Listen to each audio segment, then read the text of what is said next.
I had to swish my mouth out with water because the crisps that get stuck in my teeth remind me of the sweet taste of crisps, and then I'm you like, want more. Oh, then I'm like, oh man, let's have some more crisps. Yeah. This is regular episode time, so no eating chips. Nick has been very strict on the no crisps on microphone policy. Yeah, I hate hearing people chew. So yeah, please don't. Mm-hmm. Yeah, all right, podcast. Let's go. So. What are you giggling about? I'm just giggling because like I have my giant RSS reader, and it was like, what's happening in Europe? What's the news stories? What's the goss? Give me photos of Spider-Man, shit like that, like banging on my desk, like what's going on? And it's so been very hard paying attention to news in Europe and stuff, and trying to like turn that into stuff that I feel like will be useful or interesting for our audience, because a lot of the time news from like major outlets now is Ukraine and Russia. And we've talked about it before, about like why we don't want to necessarily cover it. We don't feel like that a lot of the details that they're reporting on is particularly useful information at any given moment. It's not giving you a bigger picture, blah, blah, blah. But we are missing out on a lot of goofs. But in a sea of all this, what stands out but a 30-kilogram goldfish? A 57-pound goldfish. Breaking news. Yeah, I'm astonished of what you showed me with that. That is the top story from Corner Späti this week is the 30 kilogram goldfish. What does the goldfish have a name? Yes. What's the goldfish's name? The carrot. The carrot. Yeah. Hell yeah. I have no idea if that is the French name or not. Everyone's just reporting it as the carrot. It was caught by an English guy who was there, one Andy Hackett. An Englishman caught a 57-pound goldfish in France. In France, the Champagne region of France. All right, yeah. Yeah. And it's at this facility called Blue Water Lakes, which is, again, family-run successful fishery. Oh, okay. So this area is owned by a joint French-British company, which is why it's called Blue Water Lakes in France. Because if anything in France has an English title, you know something fucked up is happening. Like, okay, yeah. So that's the name of it in English. Like, no, that's the name of it also in France. Yeah. Okay. Yeah. Yeah, it's an English name. It's not like it doesn't have a French name. Yeah, it doesn't have a French name. It's not like Lieu de Bleu. I forgot my French. But Le de la Croix? I forgot. Anyway, yeah, so we caught this big fish. I need to show Nick the pictures again of this bad boy. Oh my goodness. Yeah. The carrot's a perfect name. It is. It is. Yeah, it's like carrot shaped. Because, okay, so the origin story of the carrot is that this whole facility is like a catch and release fishing resort type thing, and they put in these goldfishes years ago, and this one just grew particularly big, and the staff called him the carrot. He was meant to die like 10 years ago, just like naturally, but he kept going, baby. He just kept getting bigger and bigger. And it was like, how, like, they're also like, how is he still alive? You can see him from space when you're fishing. That's why he's called the carrot, because that's what it looks like on the surface of the water. There's a carrot, there's a giant carrot. How is like some sort of large bird not come down and like killed this thing and had a great time? But no, he's still going strong, and he's now back in Blue Water Lakes. He's been there for years, and this is the first guy to catch him. Yeah, let's give it up for the carrot. The carrot. For, hopefully 10 more years and, 10 more kilos. 10 more. I'm voting for the carrot.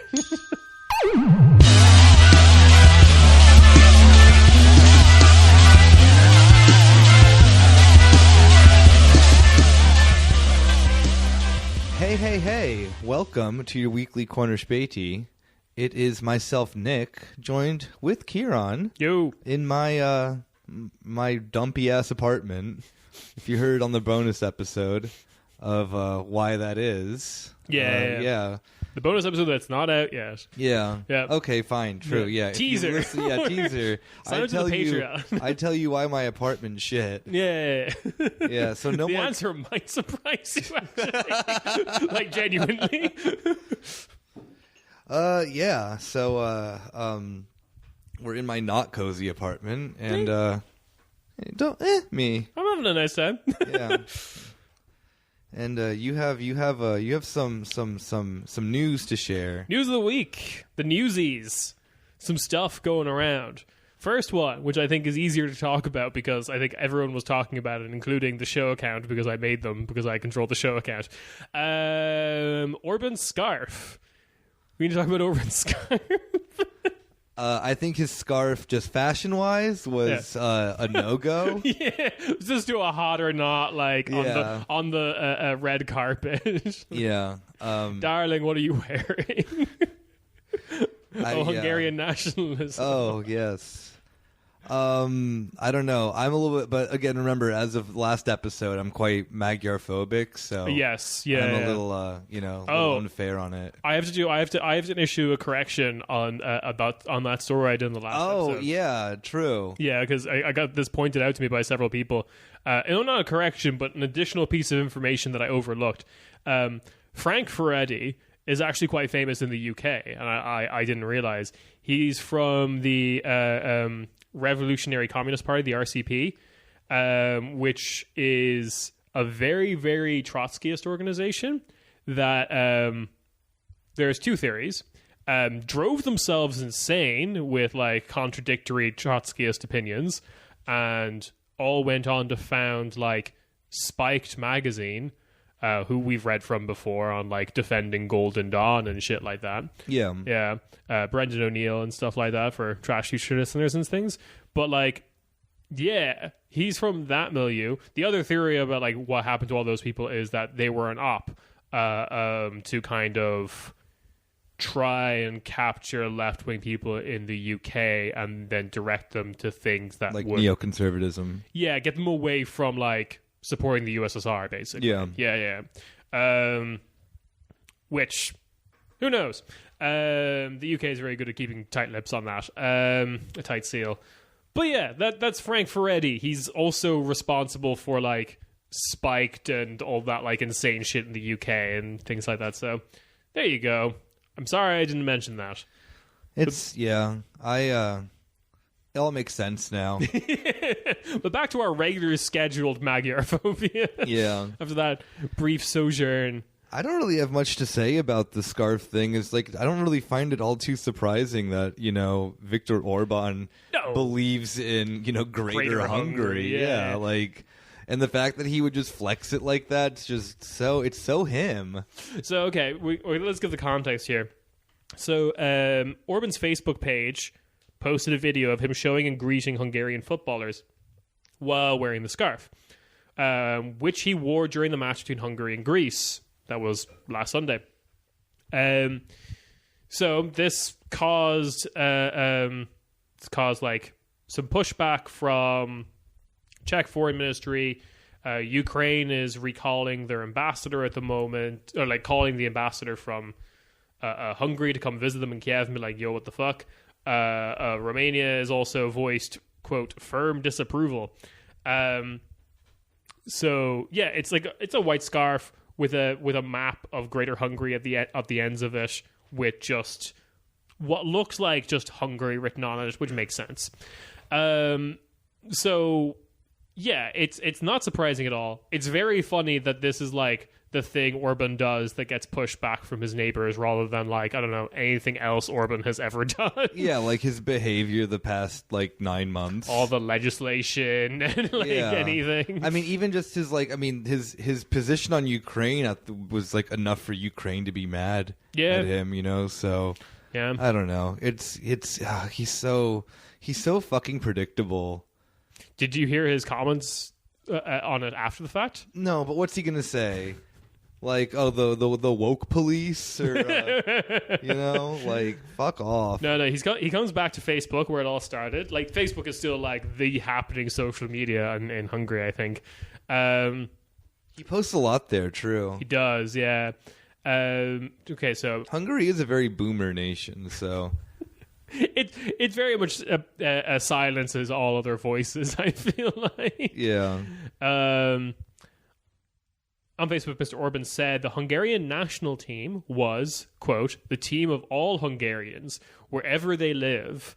Football is not politics. So let's write that down. Let's not see what is not there, he said. So he's just like, Okay, I was kind of right. yeah, you were. With the subtle woke police, so that it's not politics. Like, yeah.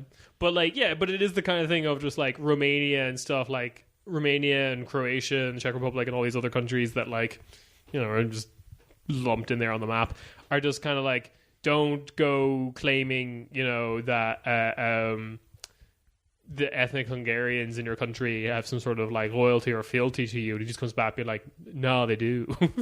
yeah, I mean, like, that's the thing, is that if it was someone nicer than Viktor Orban who said that, maybe they didn't have to wear the scarf, but if let's say Hungary had a nice leader who said that, like, maybe I'd believe it, because there is like definitely something in the idea then of like the world, like your national team does represent more than just your nation. That is true.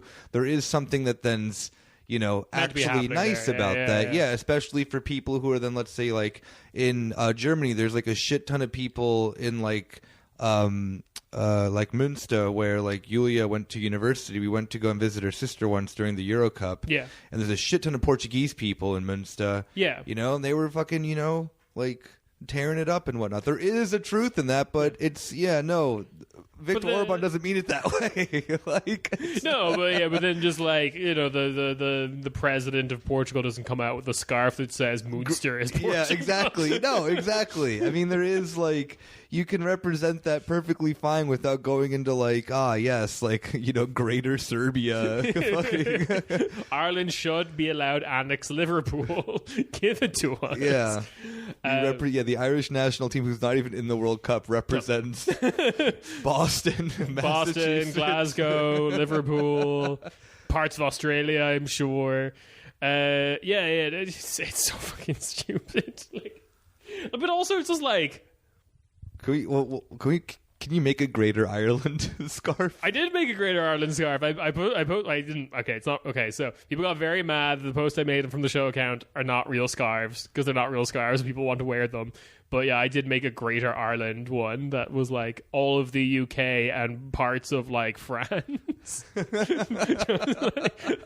Brittany, basically. So you mean to just tell me that Boston, Massachusetts didn't fit on the scarf? That's no. I would have to do that thing that like when French Guiana is on the Euro, there's a little box in the corner. Or something. Wait, I have to find it. On the show account. Yeah, because there was other ones I did. Oh, okay, I see it. Wow, that's great. I didn't even notice that you had the little map at the bottom. Yeah. Awesome. The Greater Serbia one I just went ham with. I just went from like all the way up to Denmark down to Greece. And I was like, yep, that's Serbia. Yeah. Oh my, I was actually thinking the other day, what about if someone like wore one of those scarves? Ooh, that would immediately be problematic. Oh yeah, we can't make these scarves. We will get legal fees. Yeah. we will be wrapped up in several like football hooliganism. A group of Albanians beat me up because I was wearing my Greater Serbia scarf. Ironically, I was trying to explain to them it was a podcast. No, it's an ironic T-shirt that says Albanians are a type of dog. I promise. With a picture of just like Kosovo being nuked or something. Exactly, yeah. Or Bart Simpson nuking Kosovo. It's always Bart's wearing the Serbian flag instead of the red T-shirt. Yeah. It's always that. Were those a thing in Europe? The knockoff. Bootleg? Yeah, absolutely. Yeah. Okay, so I think an avenue of like Euro vibes to explore is 100% like we've talked about Svata Pete and stuff like that. Yeah. Just like Europeans wearing blackface, and maybe that's too much for you. Maybe that's a little bit too gauche as a European, like a cosmopolitan European. But a T-shirt with black reggae Bart Simpson on it? Oh, you better believe I'm wearing that. Yeah, true. Okay, I do remember seeing this somewhere in a Euro vibe of ours. I have Like it's all coming back to me. It's very much like a teenager in Leipzig in the like mid '90s wearing a bootleg Bart Simpson, like reggae Bart Simpson's t-shirt, be like, "We're finally a part of the West." Yeah, this is what it means. Did I ever tell you Berlin about... Wall falls? I'm wearing my black Bart Simpson t-shirt. This is what the Soviets wouldn't let us have. And he's got like absolutely fade. He'd always be faded as well. He has bloodshot eyes. Yeah. This reminds me slightly of there is like a bit of, especially when you go more like outside of like metropolitan areas of Europe, a bit like tone deafness. Oh, sure. That's really funny. Did I ever tell you the time when I lived in Bavaria that I just saw this like 11-year-old kid wearing a shirt that just said N-words in Paris? Oh, that song is too recent for that to be happening. Yeah. Like my joke Leipzig guy was in the 90s, but yeah. Yeah, it was it was at the bus station. I remember it very vividly. Yeah, just some like pudgy 11-year-old German boy just with a shirt. And this was like when that song came out. So what, like 2013, 2014 or whatever. And yeah, so just, fresh off the press with his, and it was the word was not edited out in any way whatsoever. 2011 was the song. Yeah, okay, so it must have been like 2012 then 2013. Yeah, so okay, it was a little bit like when the dust had settled, I can wear this now. Controversy. Yeah, had it been 2012. Yeah, I still will never get over the Reddit post of like the r/Alexa. It was like, how do I get my Alexa to play Edwards in Paris without saying it? Yeah, I bet that kid has no problem playing it on Alexa. No, absolutely not. All right. Moving on to the next story that I have. Okay. All right. So I think people have been paying attention to like one of the big crypto collapses. This is like a relatively big one, like with FTX collapsing, and they were like the second biggest crypto trading platform or whatever. I'm not going to go into details of that. They seem to have had like no money at any time. They were in a polycule. It's all very funny. There's a lot of gossip going around. It's all stationed in the Bahamas, like every company run by Americans that shouldn't be looked into immediately. I don't know what you're talking about. That's a good business decision. It's a good business decision. I'm in the Bahamas. I'm not saying that as an American. Yeah. Is that the one where Ben Miller knew one of the people? Yes. Went to school with one of them or something? Yeah. Oh, yeah. We need to have him on again and talk about that. But the crypto crash has reached our shores here on this side of the Atlantic. Oh, finally, yeah. Ooh, I can't. I was waiting. I was waiting for when was Europe going to get. When we get on this. Well, I mean, because we had. I mean, the last biggest financial scandal in Europe was Wirecard. Oh yeah, that's still kind of ongoing, right? Yeah. The trial's happening soon. Oh yeah. Like, but that's a little more old school money laundering, setting up a fake business to do gun smuggling in Libya. Various German oafs wandering into like just the most like poorly lit conference rooms. Yeah. And this isn't cool. This isn't like new money crimes that happens in like a co-working space. Exactly. Yeah. Like. Yeah, with like a hot desk system. Yeah. So, so this is Europe's finally in the 21st century of crime. Yeah, 21st century crime. Good band name, actually. Anyway. It's my noise rock band. Yeah. Which I also run out of a startup, like co-working space. Exactly. Everyone hates sitting next to me.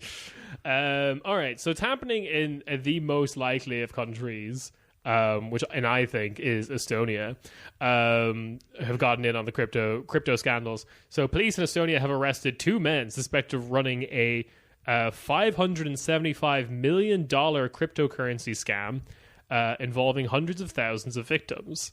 So Estonian police investigated the case with the FBI. The U.S. authorities want to extradite the pair.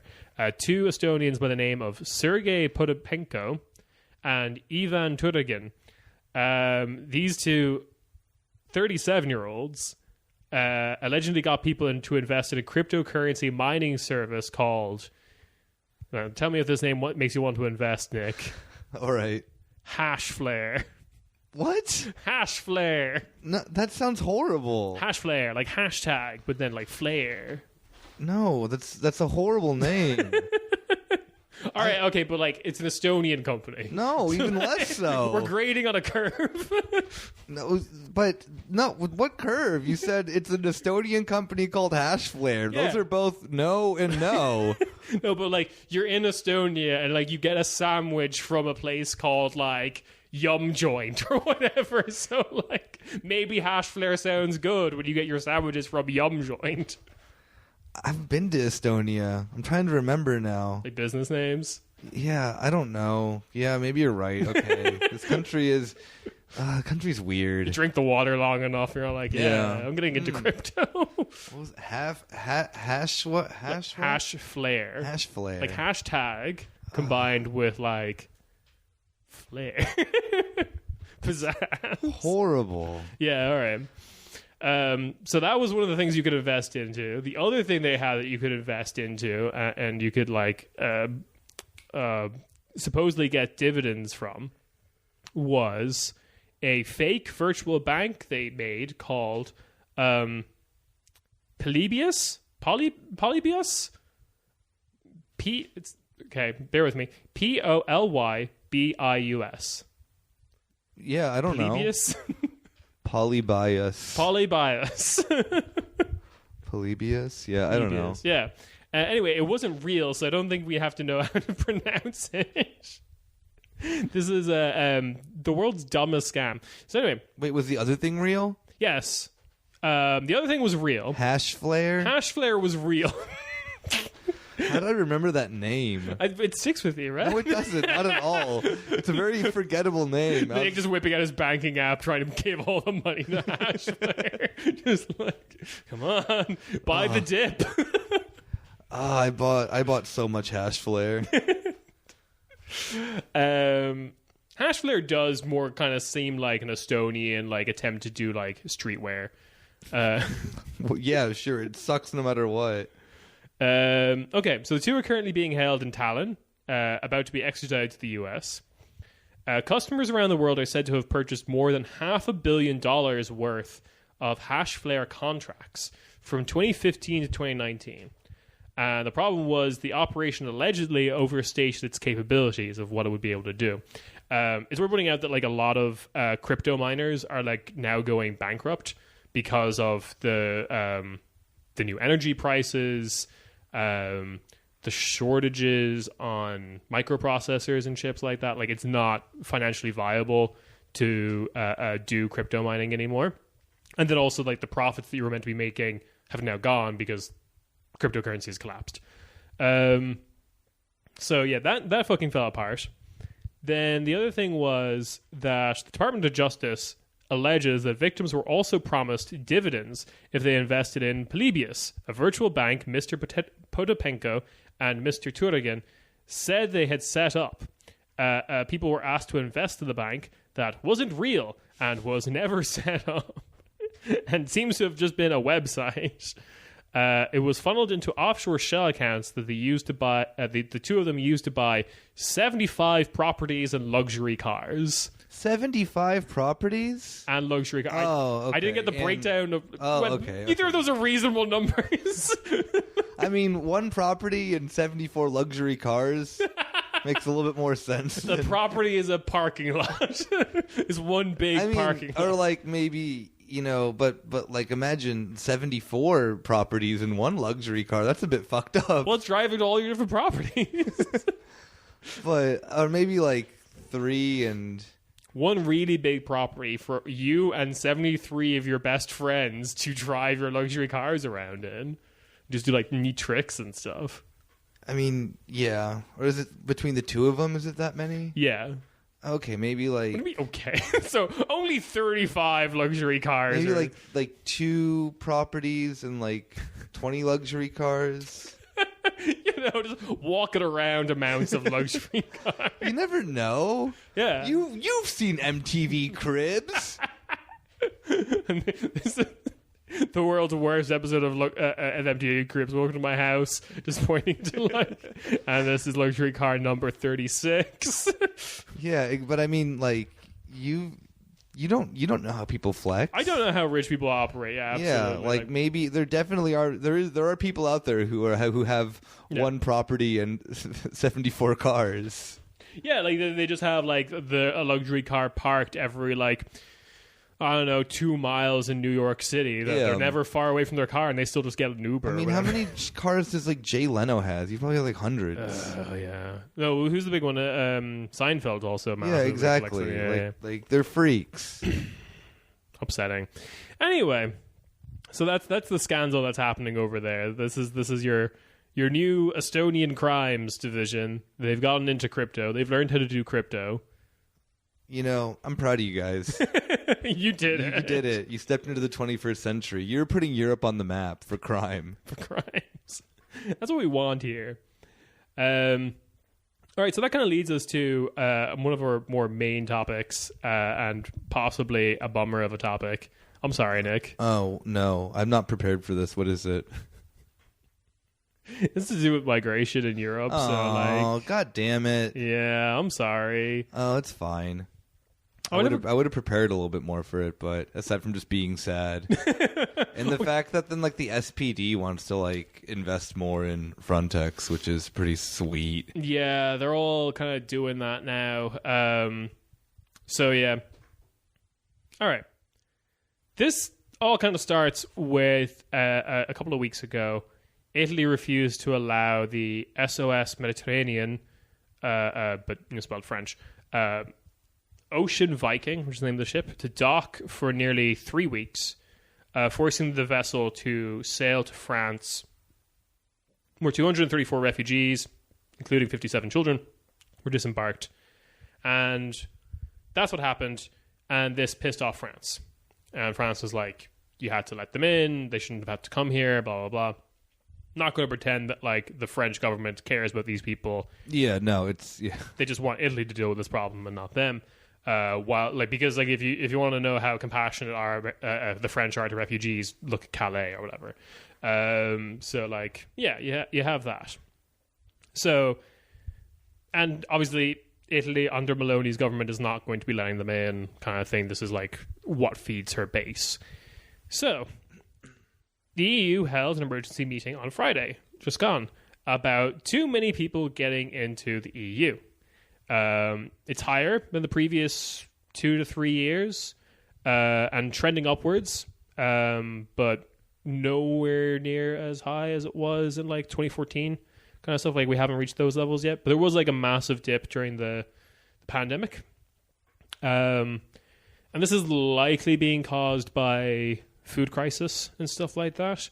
Fun fact that I didn't know, because I think everyone's been talking about the grain coming out of Ukraine. Yeah. But one of the reasons that causes such a problem is all that goes to Egypt, and then Egypt is like the bread factory for all of Africa. They have like a bunch of like turn the grain into bread kind of factories, and then that gets sold relatively cheap or like at African prices to the rest of Africa. Yeah. It's one of those things. So that's what's happening there. So that sucks. Anyway, it's looking like an upward trend, and the predictions for like the next 2 years are also like it's going to go up. So the EU announced a, quote, broad-based plan to combat irregular migration across the central Mediterranean yesterday. This was Home Affairs Commissioner Ylva Johansson. Don't know where she's from. I tried looking her up, and it's mostly just people like complaining at her due to various refugee crises. They just like at her like she's customer service for refugees in the EU. I mean, yeah, kind of. yeah. So Ylva Johansson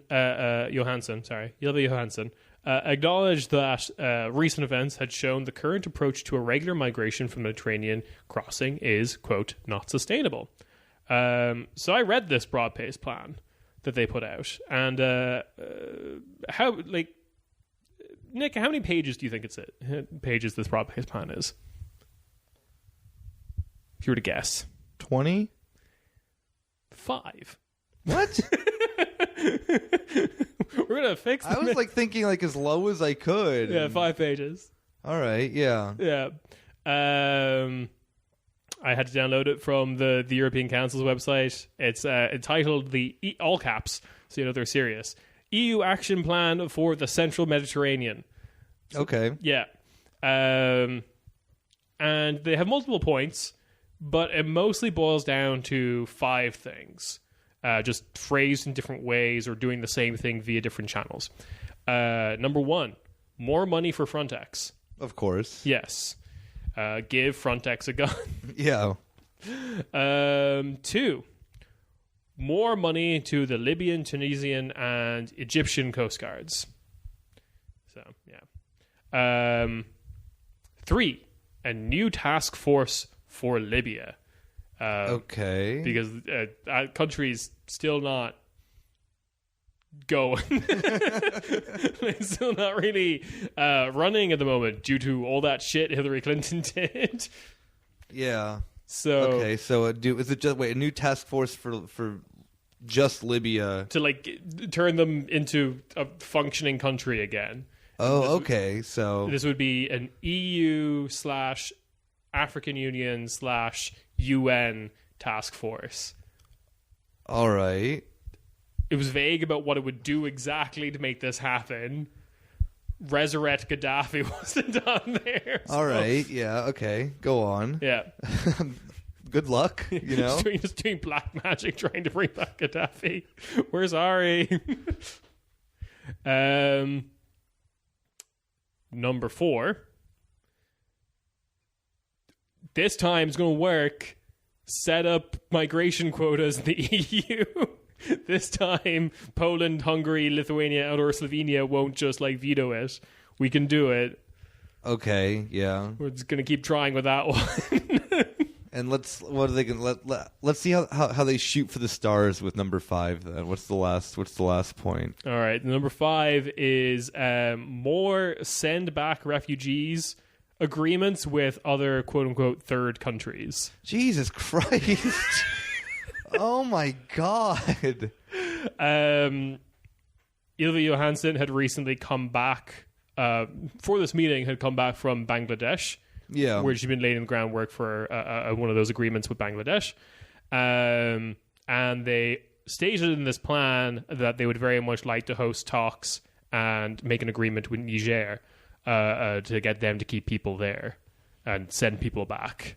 So people who are from Niger would go back to Niger, or just refugees, like random refugees, would just be sent to Niger?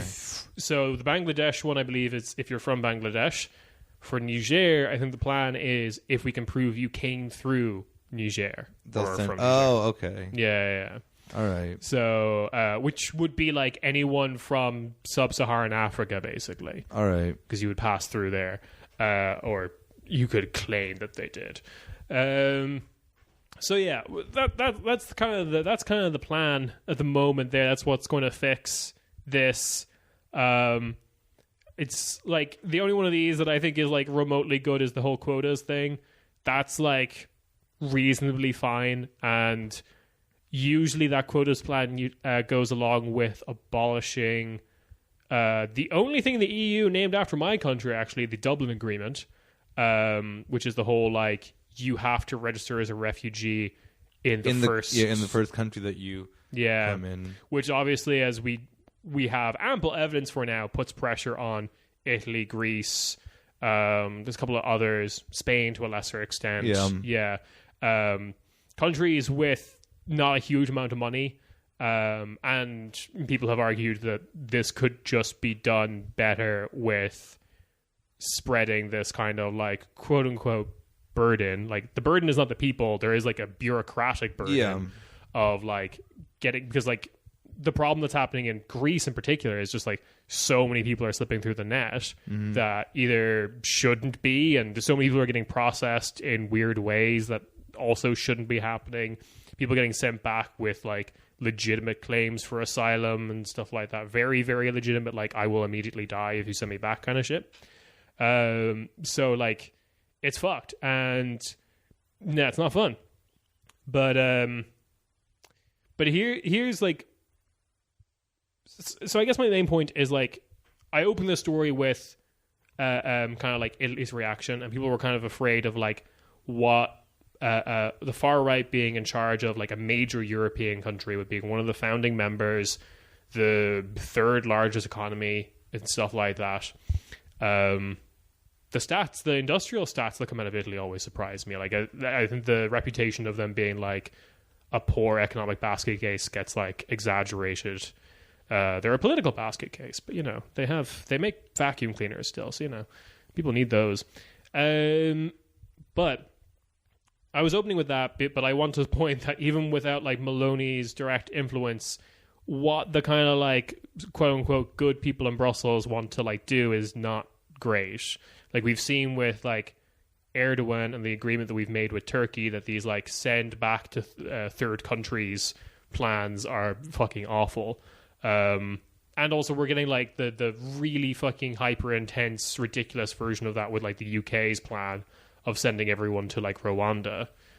Oh yeah, shit! I completely forgot about that. They like went through with doing that. Like, are they still like going like? I have not kept up with it. The last I kind of heard is that basically like Starmer's Labour is just like not as opposed to it. Like they're kind of like opposed to it the way like Biden's opposed to the Iraq War, which was like it was like. The way the Tories intend to do it is just like not efficient or not like good tactically. It's not like that it's abhorrent like morally or whatever. The EU kind of does like one step removed from that of like, if we send you back to Turkey or if we send you back to theoretically Niger, you have hypothetically actually gone through this country at some point. You're not just like sending you to like the UK's plan was like someone being a refugee from Iraq crosses through the Levant, crosses through like Eastern Central European, like Europe and France to get to the UK, and then we just send you to a Rwanda, like a third new direction or whatever like that. We're not doing that, which feels like splitting hairs. But I guess like if you pass through Niger and then we send you back to Niger, you kind of like know the place. I guess that's the benefit. But yeah, it's fucked. But this is kind of like what the EU wants to do. This is kind of what the EU's wanted to do for a while. We've talked about this podcast, like Merkel's letting people in was like this, first of all, a one-time event when it should have been like a constant new rule if it was going to be like viable. And second, a lot of those people just got sent back. They did not stay in Germany, even though they definitely could have. It was like was it even 1 million people come in? Like, what was the number touted, like, or attributed to Merkel's letting people in? I don't remember, but I think it was less than 1 million. Yeah, maybe it's somewhere around 1 million. Maybe it could have been like 2 million. Who knows? Yeah, but like even the point I'm getting saying, even if it was 2 million, even if it was 4 million, you probably wouldn't notice in Germany. Like Germany is got a lot of land, and its population like 86, 89 million or something like that. 82.3. Yeah. So, but the thing that is happening that is kind of like everyone's like this is Meloni influenced is that Johansson has acknowledged Meloni's complaint of NGOs rescuing migrants.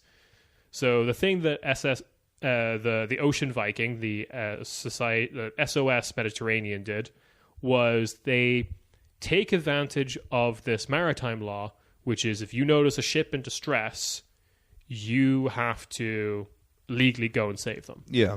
And like you can also do this. There's lots of other like charities have also taken advantage of this in other ways. Like they will go out and get the attention of like European Coast Guards, because the European Coast Guards would also be like under maritime law required to help if the boat is in distress, and they often are.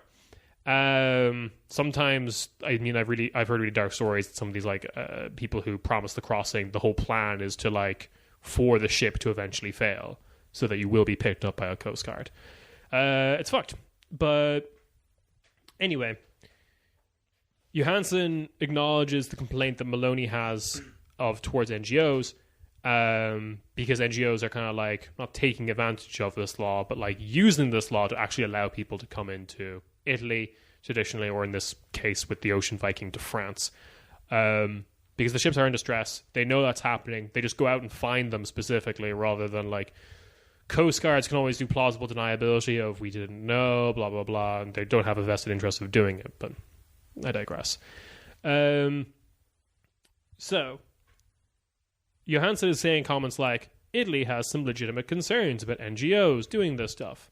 She said that the international maritime law obligating countries to provide safe shelter to those rescued from emergencies at sea never anticipated the kind of dynamic that had emerged in the Mediterranean. Which, no, it kind of seems like they did. They did exactly that. Ship sinking, need help. There's ship sinking. Maloney's argument on this is that they believe typical right-wing argument, thinks that this encourages people to come. And what's implied with that is that we should make it as, discouraging and as painful a process to cross the Mediterranean as possible so that it will stop happening. And that is somehow the humane action here. So yeah, that's what's kind of happening there. And in this EU meeting, they're going to be talking about probably changing the rights regarding this maritime law, regarding what NGOs can go out there and do. It's very concerning. And I think the story got largely swept under the rug because the same meeting also kind of announced confirmation that Bulgaria, Romania, and Croatia are joining the Schengen zone. And that's more of the happy European news or whatever. There's going to be you can travel from Austria to Croatia without doing a border check. You can travel from, Hungary to Romania without doing a border check, and then Orban can annex all of Transylvania or something. Under Greater Serbia, Greater Hungary, baby. The new move. Yeah. Make it Greater Serbia somehow. So yeah, which just means that that's where the new hard border is going to be. It'll be the Croatian border with Bosnia, more likely, and Bulgaria has already been enforcing its border. This is all part of the Western Balkans, EU expansion stuff, right? Probably, yeah. Because that's the goal for 2025, I think, or something like that. That all these countries join the EU. Yeah, Croatia is also joining the Euro next month, and Bulgaria the year after. Yeah, well, Bulgaria is already part of the EU. No, the Euro. No, I know, but I'm just saying. But with the Schengen stuff for the Western Balkans and whatnot. Yeah, but I think that Euro stuff, part of that is just joining the EU is still worth it. Look, your neighbors no, of course. Yeah. But that was a big part of. But that's also too with migration. That's a big. That's. You said it's the ooh ha ha fun happy part, but the Western Balkan expansion is also to call to kind of push away migration as well, because then the European Union has authority over, movements in those countries. Yeah. And that was a big problem that Orban had, was that then the Western Balkans were then where people were diverting, going through Hungary, instead of going through Hungary in order to get to Germany. So Merkel really pushed to get that pushed through so that then it could also appease the conservatives within, I guess they're not technically part of the EPP anymore, but but there's definitely conservatives in other EPP parties in Slovenia, in Romania, in Bulgaria. This is definitely a GERB talking point. Exactly. For sure. So I mean, it is there is also that at the predatory hunting down of refugees that then's also connected within the Western Balkan expansion. Obviously, of course, it makes sense for these kind of it's always kind of one of those things. It's I don't like the EU, whatever, but it's I can understand when countries join it because it's just it's convenient in a lot of ways. Oh, and definitely it is definitely for these countries. So one of the things that I was talking about in person recently, we had a reading group about the EU that I went to because that's just my jam. And a lot of English left-wing discourse about the EU is very much dictated by the UK's understanding of the EU. Yeah. And they talk about the cosmopolitan narrative of the EU. The EU is this cosmopolitan thing, rather than and you can push back at that being no, it's the continent of white people for white people, and it's aggressive Frontex, all the shit that we're talking about. but like that cosmopolitan vision of the EU has only ever been like the UK's narrative of what the EU is and why it is good, because the UK joined in the 70s, largely in response to like the oil crisis that was happening, the crisis of the 70s, and they associated joining the EU with this kind of like Thatcherite vision of the future that was trying to be cosmopolitan, of just like, you know, going out for cigarettes and drinks in the middle of the day and in the 70s or whatever. If anyone's ever watched kind of like the British sitcom Ab Fab, Absolutely Fabulous, that is kind of like what they're taking the piss of. Yeah. It's like that vision of like Britain. But like the narratives are different all over the country. Like for Southern Europe, for like Greece and Spain, the positive narrative of the EU and Portugal is like the end of dictatorship. We're now like a proper democracy, quote unquote. Yeah. For like Western Europe, like France and Germany and Netherlands, it's like the end of war. It's the peace thing. Like France and Germany are no longer killing each other. For Eastern Europe, and this includes the Balkans, we are now proper countries. We are now properly the West. We are leaving behind the past of like the Second World and the Soviet Union and things like that. That is like 100% their narrative. And they view all of this as like a form of accession. Like, no, it's called accession, but like ascension, like improving things. And you can probably measure that with some figures. Like like Romania is probably economically doing better than Bosnia. Like I think a lot of countries probably are. But like the other side of this is that a lot of the chat that was particularly happening during the migrant crisis in 2014 was like these countries are not ready to join, and nothing has changed. Like Bulgaria still outsources its like border control of like Thrace to like the mafia, effectively, to like people who no longer work for the Skull but like did like a year ago or whatever. And there's like they have like American shit going on there, like volunteer border patrol force and shit like that. And it's they are not like, they do not meet the kind of like liberal criteria of like what it is to join the Schengen zone. How many governments do they go through like the past couple of years too as well? I think that's a good question. I actually don't know the number of elections they've had in the last like year and a half of like us doing this podcast. Probably more. I think they're going to the polls again soon. Because the prime minister just stepped down again, like a month or two ago. Remember? Yeah, and it looks like it's just going to be GERB again after all of this. This is like the default party of Romania just kind of takes over, or not Romania, Bulgaria just takes over again. GERB. The future is GERB. She'd be gerbing on my Grinch. Gerbing on my Grinch, gooping, Grinch gooping. Yeah, so it's not fun. It's not fun, all of this, but like there is definitely the other thing that I think is accelerating this is like, why can't I just like, you know, why can't I just be one of the EU sweatshirt wearing people who just doesn't think about any of this? Yeah, this all doesn't exist. Like, no. It's just the Europe is just a fairy tale. Like, I did see our friend when I was trying to research Ylva Johansson, the EU Commissioner for Home Affairs is her full title, so she's kind of in charge of all this. Yeah. I did see our friend Damian Hieronymus Bosch. Johannes von and Sue Buzelaga. Our goodest boy. Goodest boy. Yeah. The singular Volt MP addressing Ylva Johansson about like this new expansion of Frontex powers. And he basically said his whole like hard-hitting thing is like, will EU law be enforced on the borders? And he was saying this in the sense of like, you know, nanny nanny boo boo, don't do no racism kind of shit, like to the border police or whatever. Yeah. Like with no understanding that it's like, nah, this is like what is required for this to function. Like, what a dope. He's like any politics bigger than what is talked about on the Tonight Show is just beyond him, I think. But like, the other thing that I think is accelerating the Western Balkan stuff is the now more real clash between like the EU and Russia. Oh yeah, absolutely, especially with like Serbia. Montenegro is the easy Yeah. win.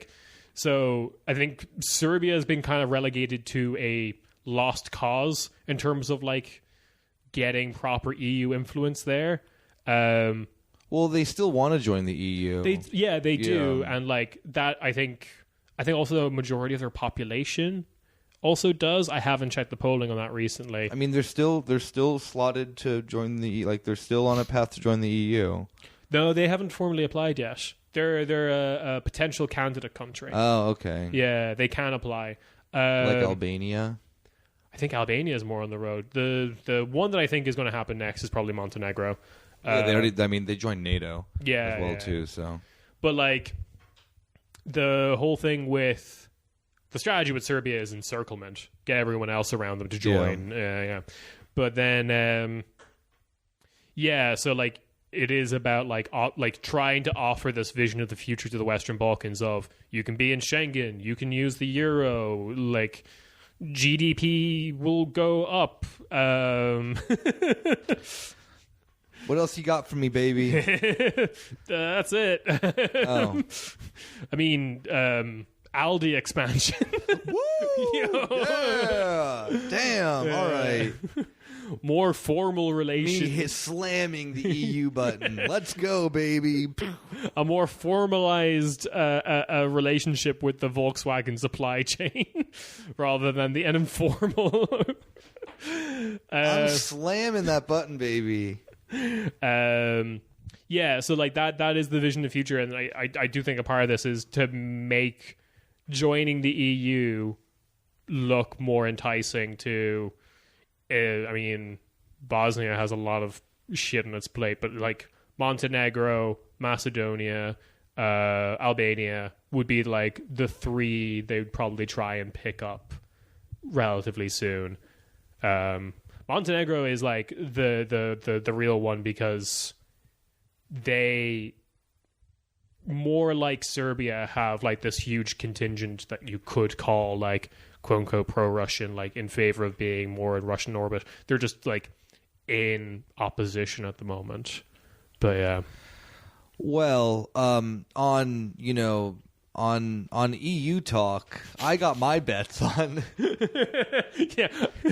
I'm laying down another €50. 50 euro on Northern Macedonia. Come on down. They have done so much. You got them to change the name of their country. Yeah, they're a big hitter this season. Yeah. New name, new faces on the team. If we do not, I'm sorry, to exit, to emergency evacuate from this bit, if we do not let them into the EU, they will be the most fucking cucked country in the world. Are you kidding me? We got them to change their fucking name.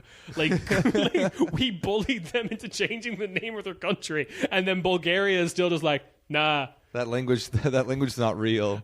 Sorry, you had one chance to change the name of your country to Western Bulgaria, and you didn't do it. So. Yeah, what the fuck is, you just speak Bulgarian. What are you talking? Yeah. Macedonian? I don't know what the fuck that is. Yeah. I can't hear you. Boo. Oh God, this continent's so stupid. It's gonna blow up. It's gonna fucking blow up. Yeah. Where are we gonna move to? I don't know. I mean, I'm still happy being here. I don't know what we're gonna do with like bread crisis Germany as the Rhine dries up and no one can get their bread anymore, or like. Do you want to know my picture for the future for us? What? Well, things get real bad. Okay. Right? Yeah. And it's just the four of us. Well, five of us. Rob comes along too. Okay, we save Rob. And we go out in the country. Yeah. And we get a little plot of land. Yeah. And we live off of it. It's the corner Späti little commune. And just us five, plot of land. Well, I mean, and 74 luxury cars. 74 luxury cars, exactly. Now you're getting it. That we sleep in at night. Yeah, the little shack's too small, but we all get our own car to sleep in. Exactly. But you're more than welcome to join. Yeah. You, the listener. Yeah, you, the listener. If that sounds appealing to you, hit me up.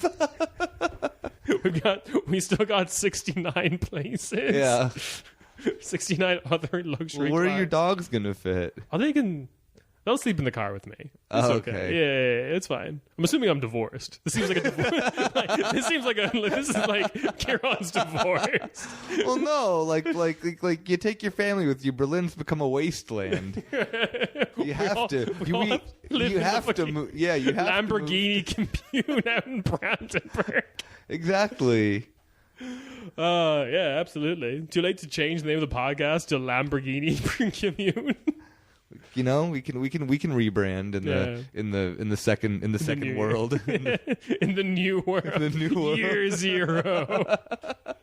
All that remained was podcasting. and a large array of luxury vehicles. Lamborghinis were so well made they could survive a nuclear holocaust. It's them, cockroaches. Only cars that were like 250,000 or more somehow have a special chip in them that is resistant to nuclear war. Yeah, there's actually this whole casing is just made. This whole body on this car is just made of lead shielding. Oh yeah. Is that all you got for me today? That's all I got. Oh, that was grim. I'm sorry. I should have ended with the fish. You want to look at the picture of the fish again? Yeah, I want to look at the picture. Of the fish look at the carrot. Oh yeah, I mean, but no. In reality, I mean, I do appreciate him, but I also appreciate the fact of you reminding me and the listener of the horrors that are the EU's border policy. Yeah. And I think it is always something that then's ever present. There's always at least like once a week a report of a boat going down in the Mediterranean or in the Aegean from Africa or the Middle East. Yeah. And I think that the quote unquote refugee crisis remains in like such a past for a lot of people because it was the Syrian civil war, this and that and that, and that's kind of settled down, but that there is this ever present thing of whether it be economic crisis that then's going on in North Africa and whatnot, pushing people into Europe. It's like Europe never had a proper humane way of dealing with this. No. And it's even scarier now, the fact that they're giving into these absolute Maloney's a fucking fascist. Yeah. And I mean, I don't know. It's I hate the EU. I hate it even more. And I'm sorry for saying the one nice thing about it earlier in the episode, that I can understand why countries want to get into it, but oh no, absolutely. It's not for good reasons either, though. No, and it's not necessarily the country. Like, it will always be like the bourgeois of that country.